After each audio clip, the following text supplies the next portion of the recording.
right, welcome back. Episode 46. I've got the go. reins again.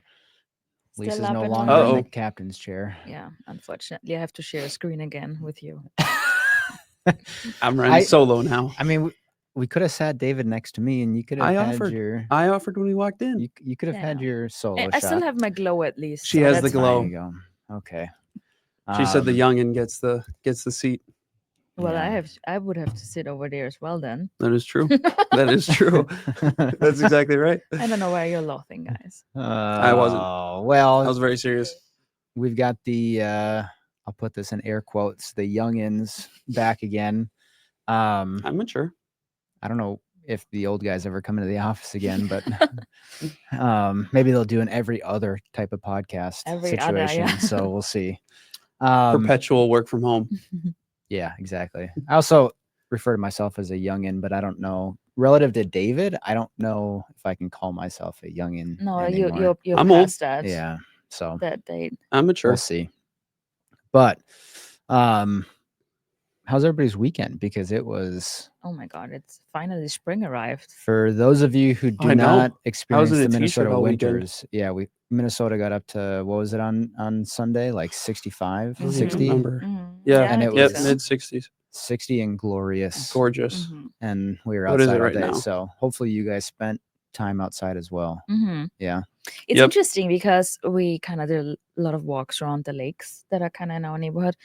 And interesting is it's short sleeve, Mm-hmm. but the lakes are still frozen. So you Yep. can still walk on the lakes that how thick the ice is still. So this is a little weird It's the situation. perfect combo. You're in a t-shirt walking on the ice. Be Right. a little Yeah. cautious on walking out there, but Yeah, Eh. not too far out anymore. I would not trust it now after another week of Take warm Mr. weather, D's but- new truck out and Yeah, ice right. fish. Yeah. Yep. And see how gone. that goes. Take the Honda. Yeah, Take the right. Honda. It's Yeah, the finally Honda's safe. gone.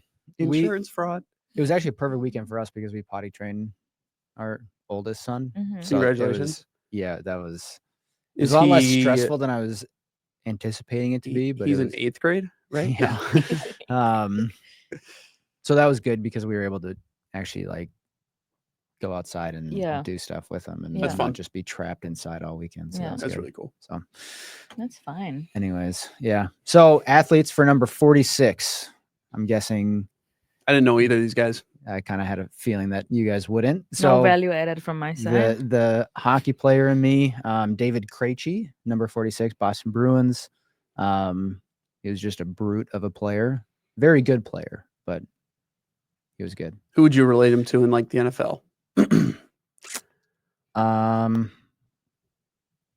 Like as Good far as question. status and career and that kind of thing. I have no idea. NBA. Okay. Never Yeah. mind. And then the other one was, do you guys even know what MotoGP is? Yeah, it's Is big it in Europe. motorcycles? Yeah, Motorcycles? Yep. motorcycles. Yeah. Yep. So Yep. one of the most famous motorcycle racers, Valentino Rossi. Sounds European. Yeah. Very European. He is European. I don't know exactly what country he's from though. I But I mean, used to watch Valentini. MotoGP all the time growing up. I as well, because it's like Really? after Formula One, Mhm. that's the Did you grow up watching F1 too? No. Okay. I was more into motorcycles because I always wanted a crotch rocket. Of course. And so I was like, this is I want to go one so Yeah. bad.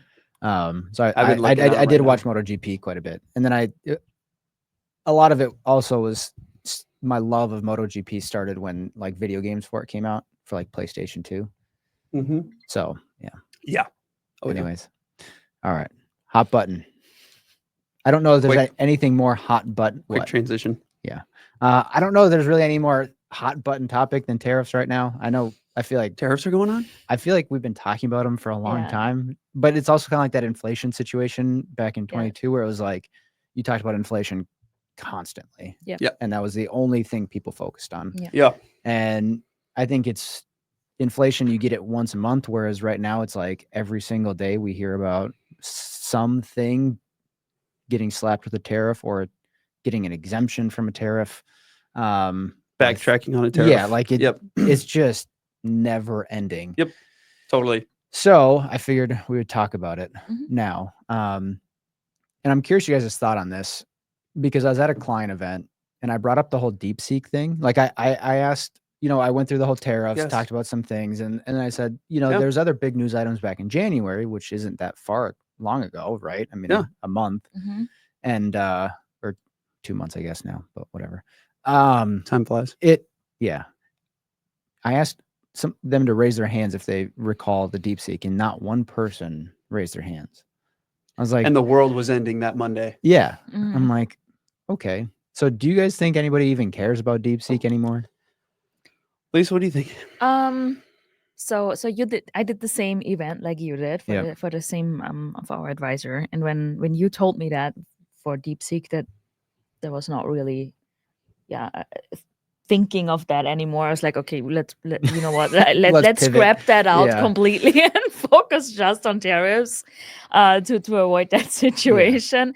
But yeah, it's interesting how fast that can change, right? Mhm. Because like Mhm. David said, like on that Monday the world was Yeah. ending, right? Everyone was like, oh my god, what's going on? China was going to take over the Right, world. China's take over the world, all Well, of our Nvidia's going to zero. Yeah, Nvidia's going Right, to zero. yeah. Yeah. And now I think 1.5 months later, nobody can, like, this is kind of It's kind of just swept under the drifted rug, into yeah. avoidance, Nobody right? talks about it. Nobody- Right. nobody Everybody's cares. packed to chat Yeah. GPT. Yep.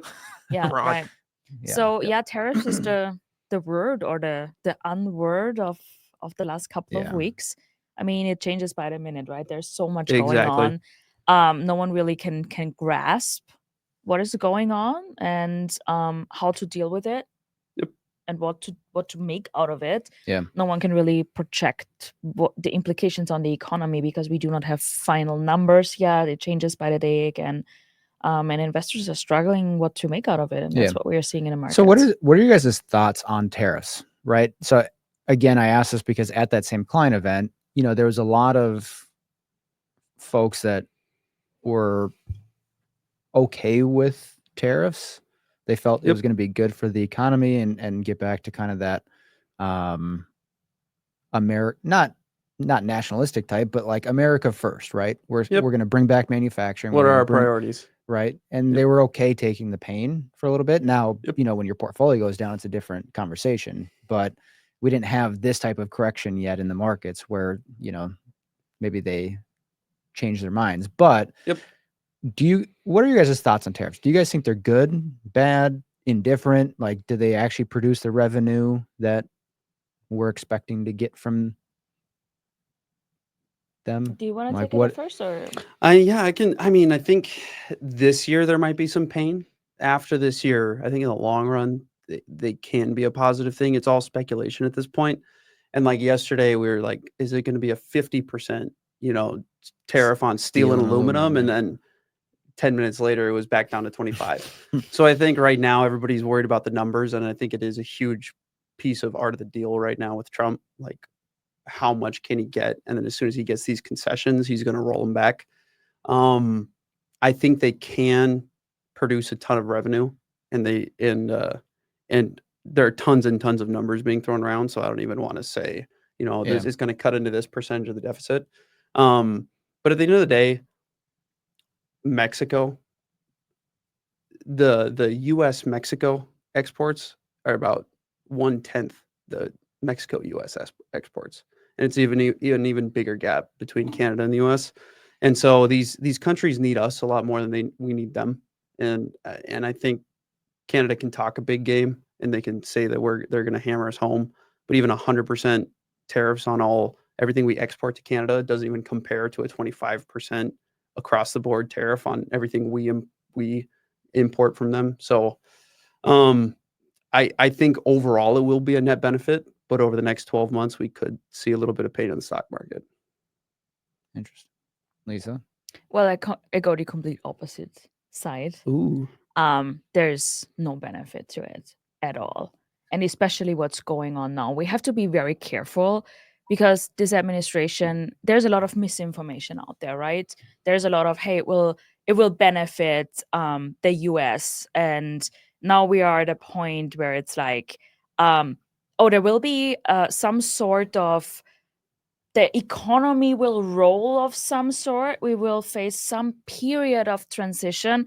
Like, let's not sugarcoat this. Let's call it by the name and what it actually is. It's bad for the economy, and that's what it is at the end of the day, right? And there's a lot of misinformation going on. And at the end of the day, it's a tax. So who's going to pay for it? Because it's always the talks, oh, this will increase the revenue of the US by so much. Yeah, but where is the revenue coming from? Who is paying that revenue? It's a tax at the end of the day. It's just a question, who is paying that? And it will be in some form the consumer for sure. We do not know the numbers yet, because we do not know how much is the importers soaking up, or how much is kind of lost along the way. But there is some prices increase to the consumer, some inflationary pressure, consumer pulling back. Businesses do not know how to deal with this when it comes to supply chain, when it comes to inventory management, because they do not know how to deal with it, because there's so much going on at the moment, right? And it's like, it's crazy. Yeah, I mean, I would probably generally agree with your side, Lisa, rather than David's. I think if you want to go this route of bringing everything back to the US, it's a lot broader of an issue. And the reason I say that is, if you think about just infrastructure in general, to bring manufacturing, to bring everything back to the US and source everything from within the US, we're already having a hard time, from a electrical grid standpoint, in supporting data centers for AI, right? Yep. We're starting to open up nuclear power plants again to get enough energy to supply them. Yep. So now you're talking about, and I think the average age of, our utility system is like 50 years old, right? Yep. So now you're talking about bringing all of this manufacturing, the $3 trillion that we import. If you want to try to bring all that back to the US and source it within the US, that's a lot of capital investment into, and a lot of time. Huge. So I think if you wanted to go down this route of, sourcing from America first, it's a lot longer time period than like a year, because I think it would take 5 to 7 years just to unwind the global trade that we have. Yep. And start getting everything up and running correctly to the point where it's somewhat efficient, right? Would probably be 5 to 7 years. Yep. So, which would outlast Trump's administration, and I would By a guess, mile. yeah, And it would get unwound. Yeah. So quickly. So, and then also from the consumer standpoint, I don't think, it's just thinking about back to 2022 and even 2021 with inflation, I think consumers are still grappling with prices from those time periods. And now all of a sudden you start talking about price increases again. And so, that's going to eat into their wallet share of discretionary spending and ultimately hurt economic growth, because if consumers can't spend any, if they're spending more money on things that they probably don't want to, or the things that they want to buy are more expensive, it's just less things they can go buy, right? So you get less economic growth. So I'm not a tariff guy. It does make me worried about our economic growth having these in place. So we'll see. My hope is that we get some type of concession quickly, because as you said, David, like the Mexican, even China and Canadian imports from us are significantly less than what we import from Not them, even close. right? So if we're putting tariffs on their stuff, it's going to hurt their economies more than them doing it to us. So hopefully we get concessions quickly. And I think too, I agree that tariffs are probably a net negative, especially in the long run for the economy. But then when they're wielded as a trade tactic and a tool, and they're transitory, I think now you can disagree with who's wielding them and how they're wielding them. But I think if they're just used as a tactic to get better deals across the board, well, I don't think this now. It's funny when you talk about American reshoring, because this administration is kind of all over the place when it comes to free trade and whatnot. But so I think more global trade is a net benefit by a mile in the long run. And I don't think they want to reshore completely, like you said. And I don't even think that's a viable option, just logistically. Yeah. Well, I think to your point on it's a tool of trade. Yes. I think we have to be very careful here how we approach this, because there's a lot of bridges being burned at the moment when it comes to international relationships. And what is going on right here can lead to the fact that other countries are searching friendships and relationships Yep. and trade relationships Exactly. with each other Yep. outside the US, Yep. right? And kind of putting off allies in a way, what is happening right now with so much uncertainty, that can backfire really, really quick. Mhm. And the reason, I mean, it is like, is there a benefit at the end of the day that this is worth it? Yep. And I don't think there is. Yeah. And I think we'll have to wait and see. Yeah. I think if every tariff that's been proposed hits right now, it's going to be really bad for our economy. I just don't think every tariff will hit. I think if they do hit, they'll be gone in a matter of months. And I mean, Well, that's the reason. and that's kind of what is happening that's why I'm in more the markets, optimistic right? than- Because we yeah. do not have numbers that we can actually plug in and try what implications to the economy that has, because we do not have final numbers, right? Yeah. It Nobody changes knows. so quick, so it's like nobody knows. Yeah. Nobody knows. Well, What yeah. numbers You are know, we I- dealing? yeah. Just as a good example here, like the impact to consumers, right? Autos you guys have bought in cars recently, right? Very recently. So like you guys have seen how auto prices have increased quite dramatically over the last 3 or 4 years, right? Huge. You guys probably felt that when you're buying your Oh car. yeah, I did.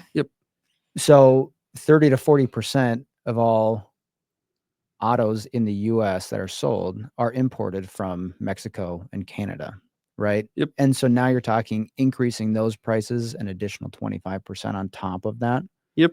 That's going to price a lot of people out of buying cars.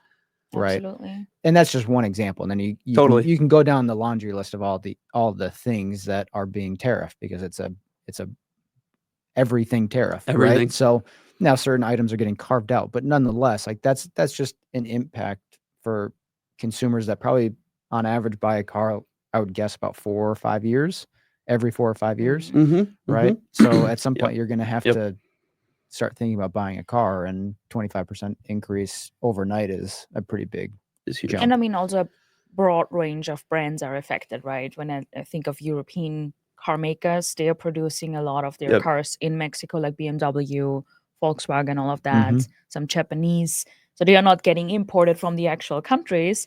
They are going over Mexico because they are produced there. Yeah. So it's And like a broad range of. Well, so yeah, so cars here's the list of Yeah. cars that get Mhm. imported from Canada and or Mexico. Ford, GM, right? That's even American brands, even American right? brands, Mhm. right? Now some they got an extension for now, right? But But nobody knows. nobody knows. Even they don't know. They might get an indefinite. Yeah. But then you got Toyota, Stellantis, which is Chrysler, Jeep, and Mhm. Dodge. Yep. You got Volkswagen, Yep. Nissan, and Honda, Mhm. right? That covers a good majority Yeah. of all Yep. of the cars that are out there, or all of the brands that are out there, Yeah. right? Yeah. So you cannot even say, okay, I'm going to the American brand. Yeah. Because that's I mean, in it as well. For so. now, you can, because they have For the now, yeah. extensions. But the question is, how long do those extensions go? And then the Mhm. products. The other part of this is the products that aren't coming from there. Maybe they're coming from Europe, or they are manufactured in the U.S. Do all of the prices go up, or is just a specific car that came from Mexico, but it's the same exact build as this one? Is this one going to be priced 25% higher, and this one's 25% Suddenly, lower? a Toyota it's- Tundra looks a lot Right. more Right. So attractive. like, Yep. so all of a sudden, even the stuff that is going to get produced that doesn't have the tariffs is probably going to have to go up in price, Mhm. or these guys are going to have to start taking cost hits, right? Yep. They're going to have to start Yep. eating the You have to tariff, shrink. Yep. and Margins start to get squeezed and- margin squeeze, Mhm. and that leads to cost cutting, which ultimately leads to layoffs, Do you right? So that's the extent of like the unknowns of Mhm. does pricing change even if the cars don't have the 25% tariffs? At the end of the day, everything is going to be the hit to the consumer. Mhm. Mhm. Yeah, the companies maybe get a better margin on some of the cars that aren't produced in Mexico and Canada. Yep. But nonetheless, at the end of the day, it's all coming down to the consumer. Yep. So Do you think there's a theoretical upside to price increases for the company because now they can finance more? Because if you're paying, let's say they eat 5% on margin, they list the car for 20% more.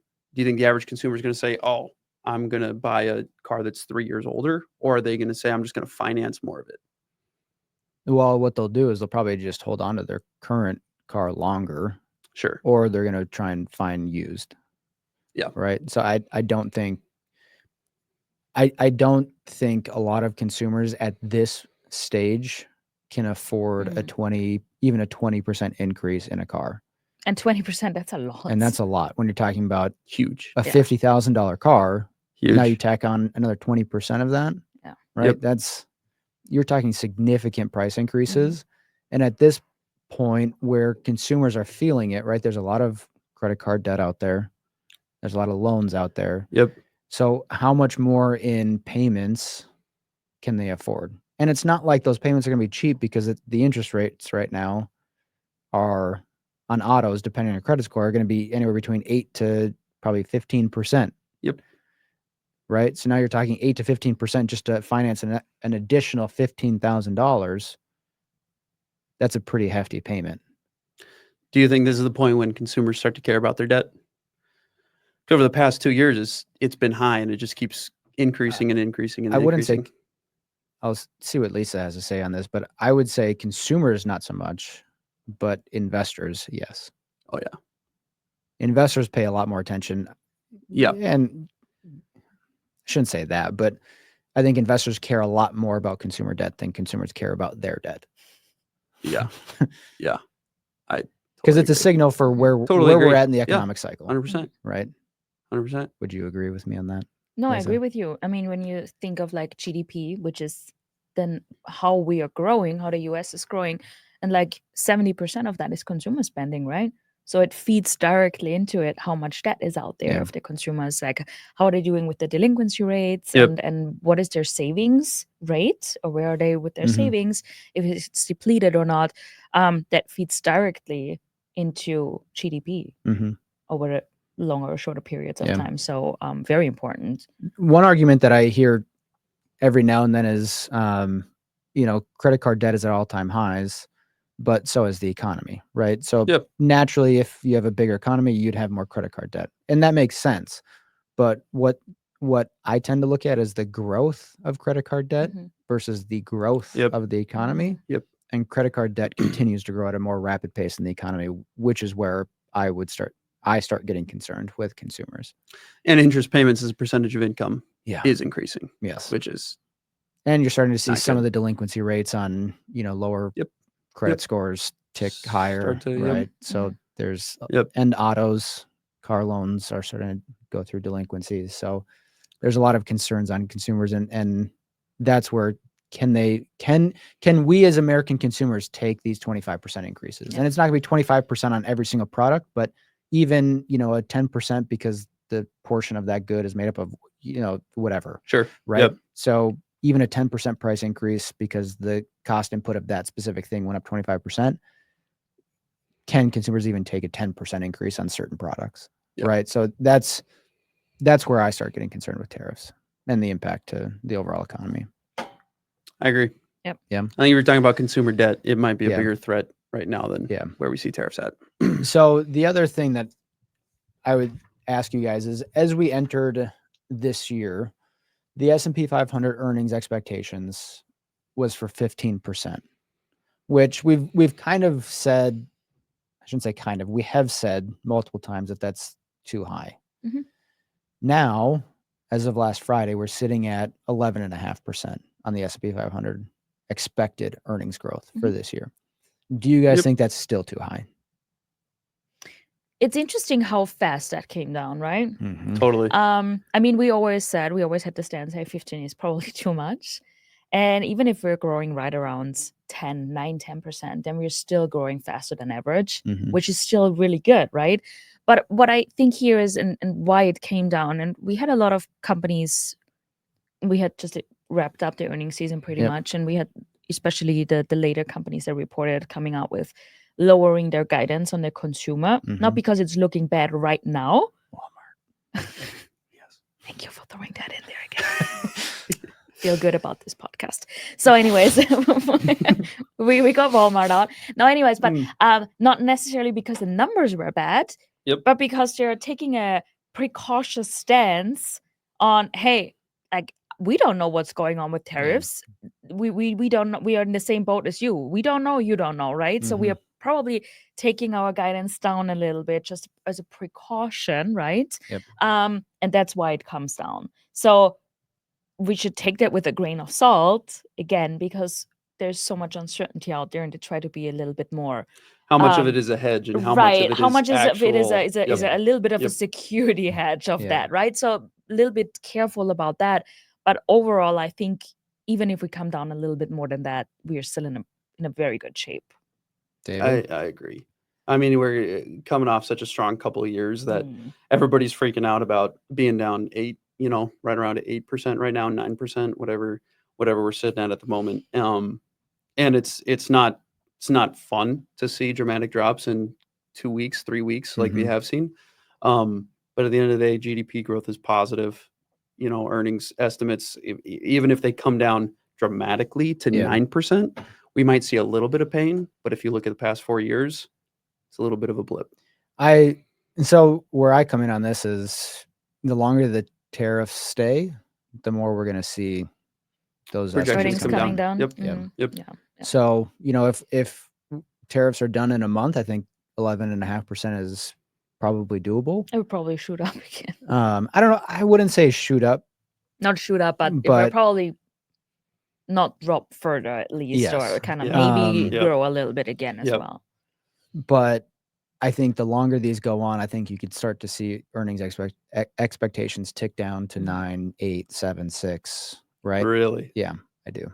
Okay. Oh, that's What are the odds you think of 6 in the Um, next 6 months? I think if we don't carve out some of these bigger items from these countries, and Yep. especially if, if we hold off on European tariffs, I don't think we get to 6. But kind of the big one. But I think if we keep the 25% across the board on Mexico, Canada, and the now 20% tariffs on Chinese goods, Yep. which are in effect already. Which are already in effect. At Exactly, least yep. a certainty. and we're Yep. not hearing about any Mhm. carve outs for that, Nope. right? That's where I think if we keep these for the full year, I think we get 6% earnings Okay. personally. Yeah. Yeah. I just think that number keeps coming down Yeah. because it's going to eat into the margins of these companies because they're not going to be able to pass through pricing. And even if No. they do pass through pricing, volumes on all Yeah, of these right. goods is Demand going drops. Yeah. Yep. Yeah. down. So Yep. Yeah. Exactly. That's about right. that's where I'm at on that. Mm. The other interesting one that I think is pretty wild, and I think this is more significant than earnings, is the Q1 GDP growth expectations, which you can if you go to the Atlanta Fed, they have this thing called GDP Now, where they, every week they update based on the latest economic items that have been released. They update their model to show where they expect Q1 GDP growth or whatever quarter it is, Yep. whatever that growth Yep. to be for that quarter. Yep. While you're in the quarter, right? Mhm. Usually we don't get the final numbers until months after, Yep. right? But you can kind of see this in real time. So Yeah. at the end of January is when they started releasing their Q1 estimates. Yep. Was almost 3% GDP growth for first Mhm. quarter. And now, as of March 6th, doesn't include the potential 50% tariffs on steel and aluminum.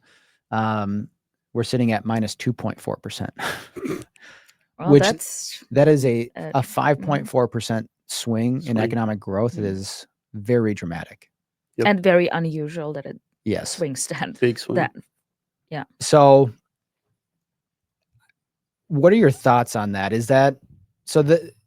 Take a step back. GDP is consumption, so basically consumer spending plus private investment plus government spending plus net exports, which is exports minus imports. So we import a heck of a lot more than we export, so that's a big factor in it. So Yep. is this as important or significant as it's reflecting, or is it just because of the tariffs and the expected change in our exports and imports that's causing this? Or do you think there's something going on with the consumer that's really going to be a big issue? I think it's more on the consumer side. You do. That I yeah, agree. because I think it's not about that they are taking account into export minus imports and we will have a surplus there, because that's not going to happen anytime soon. no matter how high the tariffs are, right? There's No, so but much if you difference. shrink the imports, right, but right, then your net exports gets better. yeah, Oh, but I yeah. think that's not. You're right. the- Yeah, I I'm think thinking that's about a that little bit backwards. too Yeah. too far off. I think it's more on the consumer side. And again, nobody knows how much it will be at the end of the day. Yeah. But I think what is clear by now is that we will have some I think sort of consumer pullback, and I think the last 2 years, the main driver has been the consumer, Mhm. and so if we see a pullback there, Yeah. I think that'll pullback start up a lot of here, fears. like the Yep. over 5%, Yep. that might be a Yep. little bit dramatic. That is overly dramatic, I think. Okay. Yeah. But I think the majority of the thoughts that flow into that is consumer related. Totally. Yeah. Yeah, I don't know if I agree. maybe I agree. do not see Yeah. something else, but I think that's on the Yeah. forefront. But again, a dramatic shift for that. Yeah. I think the adoption of like the consumer debt that we've already touched on in this podcast has been kind of ridiculous and crazy, and how accepted it is for people to be levered up to the tilt on a Yeah. house and a car and Yeah. credit cards and financing, what it is, solar panels, whatever you want to finance right now, you can finance at an 18% Absolutely. rate. It's ridiculous. Yeah. Trailers, you know what I mean? Boats. And I think the consumer probably doesn't care about it right now. The average consumer doesn't care about it. And I don't think their spending habits reflect that they care about it, but eventually they will, Yeah. unless something dramatically changes, especially with Mhm. inflation. So Good. And I think especially when you, just to add a little bit on color on that, you talked about auto loans, Mhm. and when we see higher default rates. I mean, when we see that then it's already like, I think it's a good indicator, because how much on spending do you pull back before you decide to not pay your auto loan, when that is one of the most important things to have, is Yeah. your car. or So you if you're sell already it in back and get a hoopty. right, so if you're already in a position where you cannot pay that, everything else is depleted, Yeah.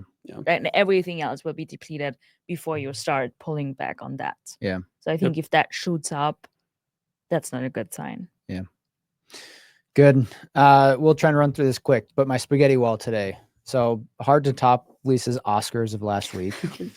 But we'll take a trade war type, and not really a trade war, but just like, what stock would you fight for the most? So if you were in a trade war, Mm-hmm. right, and you had to pick to keep in your portfolio and you had to trade the rest of them out, what would be the one stock that you would fight for? I think time frame plays a massive role in this one. Just It's hard. Just give me a pick. It's hard. And why? It's hard. It's Make gonna a be decision under uncertainty, David. my favorite company. If you're not looking, it's Walmart, number one employer in the U.S. Wow. They Look hold at everything. David. They hold everything under the sun. You got Sam. Like, I Not did not know expecting that that you one. are such a fan as I am, David. we can Did talk, Lisa pick Walmart too? No, I did not. I did not. you can talk about Costco all you want. What happened to Sam's Club? People forget about Sam's Club. You can get everything under the sun with Walmart. Massive. The Walmart Plus membership's growing. Growing. Yeah, I like it. Delivery's getting more and more popular. Consumer Take staples it- of groceries Consumer too. staples. Yep. Yep. Yep. If we see a weaker consumer, Walmart That's where is they go favorite to. play in the Yep. place. Yep. Yep. Exactly. Lisa? I mean, I kind of like that. You want I thought you a would. company with huge pricing power. That is Mhm. Walmart, both on the consumer side, Yep. but even more on the importer side. Yep. And on that side, right? Huge Yep. pricing power just because of their size. Yep. And kind of and also, I mean, it's the company everyone goes to in uncertain times, right? No matter, they have disables, they attract more high income earners as well as low income earners. Sounds like you're picking Walmart no, too. I'm not, but I just wanted to add to that. She wants to. I love She had his to change pick. it quick. I love his pick. No, I Yeah. have something else today. I thought I Okay. cannot throw that out again, but thank you, David. So I appreciate that. I take Moody's rating Oh, I like agency. that. And you can take Moody's, Fitch, Standard & Poor's, whatever. But I think they have pricing power, first of all, which I like in these times, because there are just 3 or 4 out there, right? And a couple of small ones. But Mhm. if you want to have a rating and if you want to take on that, you have to go to the big boys, and that's just the three of them. There's no entrance, so it's the three or nothing. So not a whole lot of competition. You have to pick one of those. And especially in times like this where businesses kind of reassessing their risk and their exposure to trade, to tariffs, risk management, what they are offering as well. I think they're in huge demand, and they're kind of keep it up because you have to, if you want to take on that, or if your lenders are wanting that, you have to reassess your risk, and those are the guys who are doing that. So I think a very safe bet. I like that. So go for I like Moody's. that a All lot. right. I'm going Broadcom. Oh, Yep. Could have guessed. Everyone is favorites. Everybody's favorite. No, I still think they're the dark horse of the AI race. Everybody still talks about NVIDIA. Yep. Their ASICs division, there's a big difference in computing power between ASICs and GPUs. Yep. Right. So GPUs are more broad-based. They can do a lot of different things. Yep. But ASICs are built for a specific thing. Yeah. And they're more efficient, and they're higher power, or higher performance, I should say. So, I think as these companies continue to work on their AI, whether it's their models, whether it's artificial general intelligence, I think they continue to need those specific chips to do those specific tasks that they want them to. Yeah.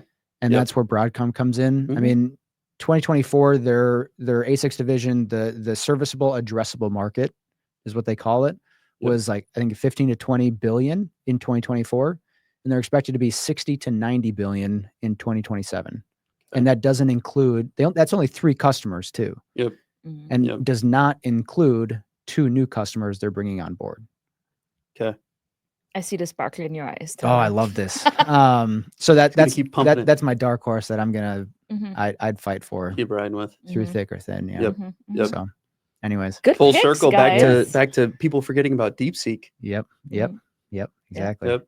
So, all right. Well, with that'll be episode 46, and we'll see you guys next week for episode 47.